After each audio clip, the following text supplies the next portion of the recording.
So one parent that I was speaking to yesterday said that they had a car while they were in India, and they've shifted to a different country and they've not yet bought a car, or they don't have a car now, and they use public transport. And the mom was very proud that this boy, her son, who has a diagnosis of autism, adapted very well, not just to the new place, but he stands, at the bus stop for the bus to come, or like waits for the public transport, walks up to the bus stop, and all of those.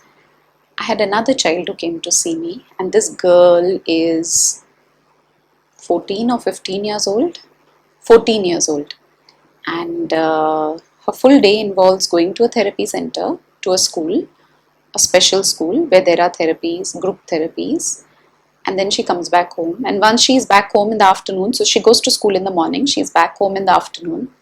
And once she's back home in the afternoon, there's nothing. She does not want to do anything. And it's difficult for parents now to take her even down for a walk because she's grown up. And when I asked, how do you travel to your school, school, they said there's a car.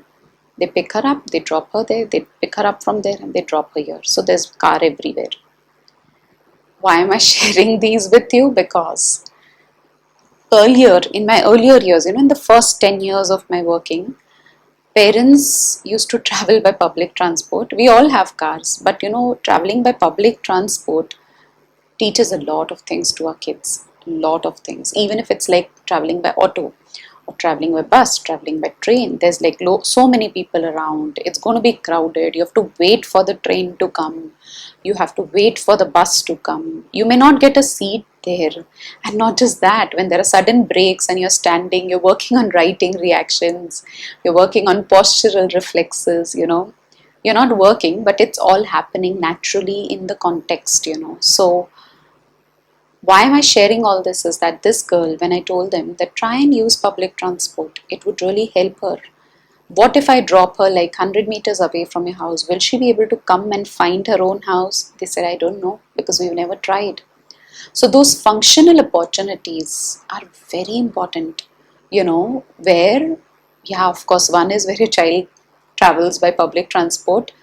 And not just that, if you are down in the building and, in your building, if you stay, then it's a building where you say, come on, go to your house, and your child should know where is your house. If you are in your house, sitting here where I am, suppose in my house, and I say, go down to the car and get my newspaper. It's on the seat behind.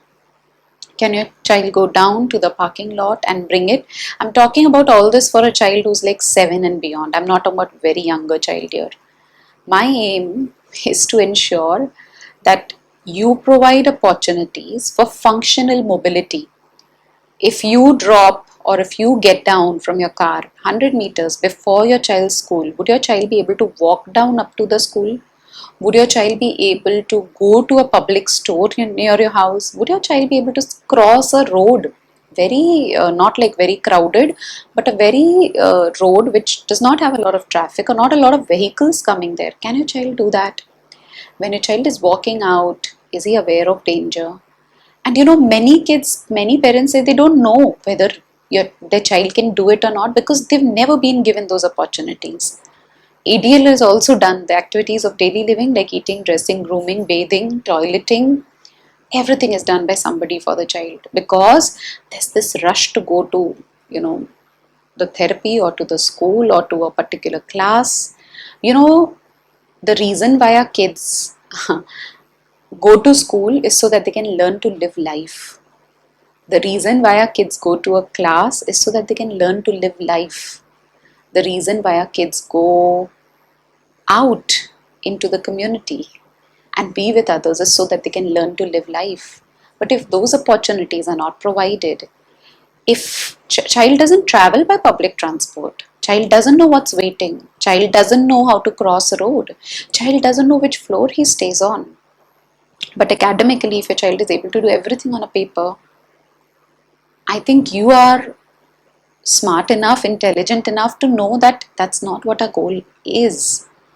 Sometimes, these simpler options, teaching them or giving them opportunities to live life, to learn those simple things of waiting at a bus stop, waiting for an auto, waiting for a, waiting at a train station, being in those crowded places, uh, finding your house, going to your neighbor's house to give something and get it back.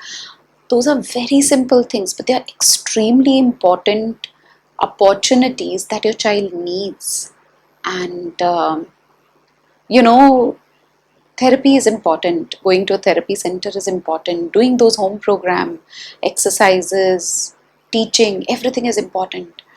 But the aim is that this all does not happen at the cost of self-help skills, at the cost of functional mobility, at the cost of using public transport. So this is very, very, very important. And even if your child is like 2.5 or 3 years of 2.5 or 3 years old, I would start working on teaching them to eat, not independently completely, 10%, 20%, dress, wear their clothes on their own, groom, brush their teeth on their own. They may just bite onto the bristles, that's okay. Eat, dress, groom, bathe, at least pour water on themselves, put soap, maybe just on the tummy, but start there. Eat, dress, groom, bathe, go to the toilet, close the door, not with doors open. Wash himself after the big job. Whatever, it could be hand on hand. Functional mobility, go to neighbor's house, bring something, or go down to the car and bring that up for me. Go to the watchman, give this and come back, or whatever. From where you can see, supervised, taking care of safety. Cross road, use public transport, go to a shop, grocery shop, go to that medical shop, go to that fruit seller, and handle that little bit of money.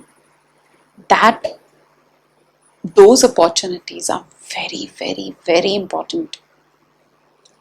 And even if you're doing therapies or you're doing school or the child is going to classes, those all can be in one bucket, and these all can be in one bucket, and both are equally important. So that's all I wanted to share. Maybe you know this already.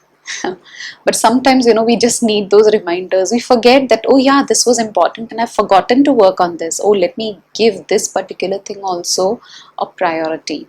That's all I wanted to share. Thank you.